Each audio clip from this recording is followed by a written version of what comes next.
Estamos con los candidatos a diputados del Frente de Izquierda de los Trabajadores, Miriam Bregman y Nicolás del Caño. ¿Cómo les va? ¿Cómo andan? ¿Qué tal? Buenos días, ¿cómo están? Lo primero que quiero preguntarles es una reflexión acerca de algo que generó mucha polémica, que lo dijo Horacio Rodríguez Larreta y que tiene que ver con esta idea de eliminar la indemnización por despido y reemplazarla por un seguro. ¿Qué piensan ustedes de esto? Bueno, mira, primero que es algo que en la Argentina viene rigiendo, porque los grandes empresarios lo vienen aplicando de hace muchísimos años, centralmente de los años 90 para acá, que es sacar a trabajadores del convenio petrolero y pasarlos a UOCRA, donde no rige la indemnización, sino este seguro, que es la propuesta que hace ahora Rodríguez Larreta. Y, por ejemplo, con Nicolás venimos acompañando una lucha que la habrán visto en el puente Pueyrredón de los trabajadores de EMA, por ejemplo, donde ellos fueron despedidos porque les dicen no se aplica la prohibición de despidos porque no están contemplados en el convenio que les corresponde, que es Luz y Fuerza, sino en UOCRA.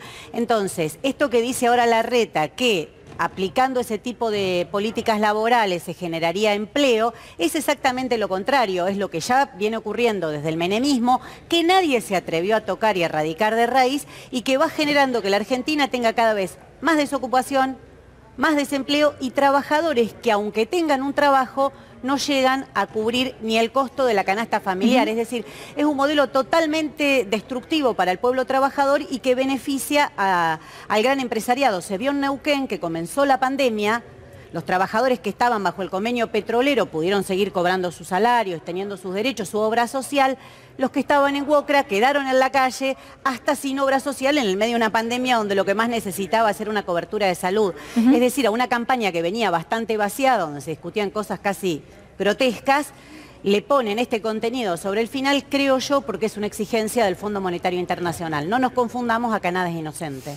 Ahora, interesante igual que se debata, digo, ¿no? El tema, más allá de la repercusión o no que puede llegar a tener, porque quedan muy poquitas horas para el cierre de campaña, como decís vos, Miriam, que se hable de un tema central, ¿no? Porque se habló durante la campaña de mucha pavada, diría yo, de mucha cáscara, y no quizás de políticas un poco más profundas. Sí, creo que, como decía Miriam, una campaña vaciada del debate y de la discusión, como vos señalás, de los problemas principales que tiene la clase trabajadora, las mayorías populares en nuestro país, que están hoy afectadas porque nadie llega a fin de mes.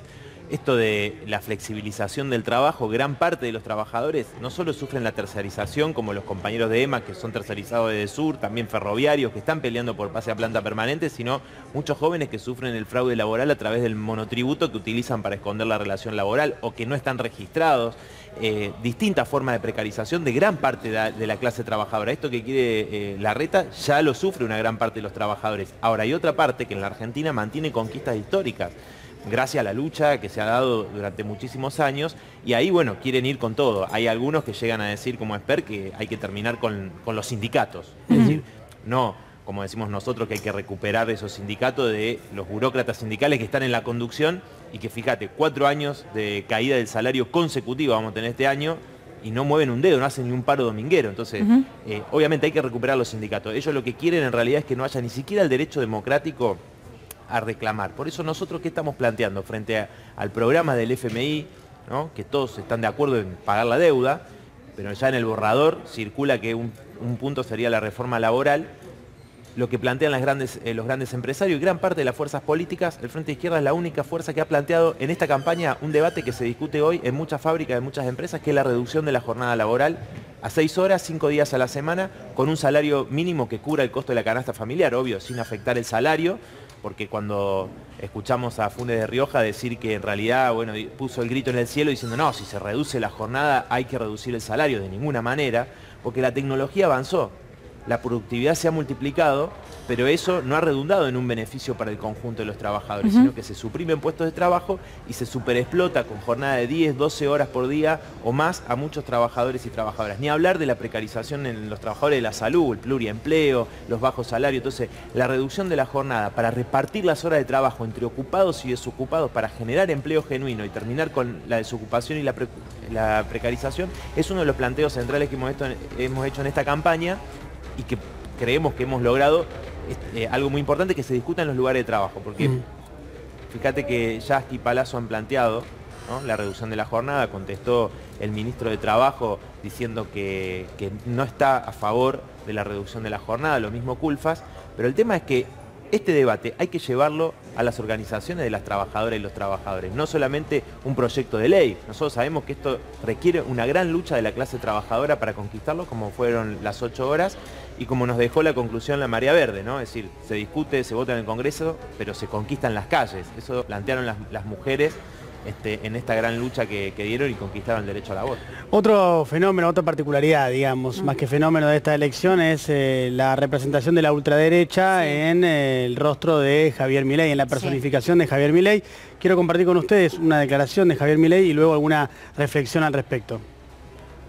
Que como el error es humano, como todos nos podemos equivocar, ¿sabes qué nos obligan? Nos obligan a ser mejores. Y como estamos siendo tan mejores que ellos, como los estamos aplastando en la batalla cultural, los estamos pasando de arriba, porque no solo le ganamos en lo productivo, somos superiores moralmente, somos superiores estéticamente, somos mejores en todo. Y les duele, están perdiendo la batalla cultural los zurdos de mierda. Por primera vez se ven acorralados los zurdos de mierda.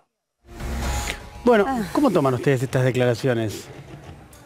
Mira, es complicado explicarlo, porque primero que en el mundo se da un fenómeno que es la polarización. Sí. Aparecen, por un lado, personajes como Trump, como Bolsonaro, que Milei es amigo de esa gente y trata de representarla en Argentina, radicalizando un voto de derecha que ya existía, pero que él claramente lo radicaliza, lo concentra, reúne la derecha militar y demás.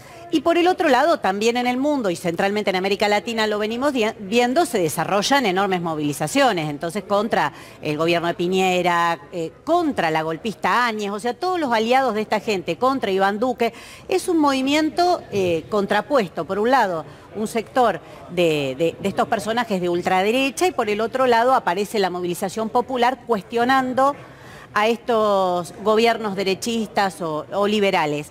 Me parece que ese es el fenómeno en que se enmarca. Él aparece en la Argentina como una reacción a lo que decía Nicolás, a la lucha que dimos las mujeres, claramente.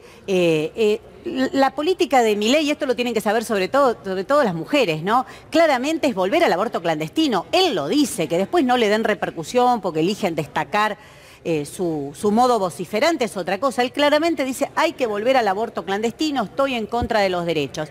Pero él ahí va a un punto, en esa cita que ustedes ponían, de ganar la batalla cultural. Y ahí empieza el problema. Porque creo que está cumpliendo en Argentina el mismo rol que Vox en España. Exactamente el mismo rol. Correr la agenda política hacia la derecha.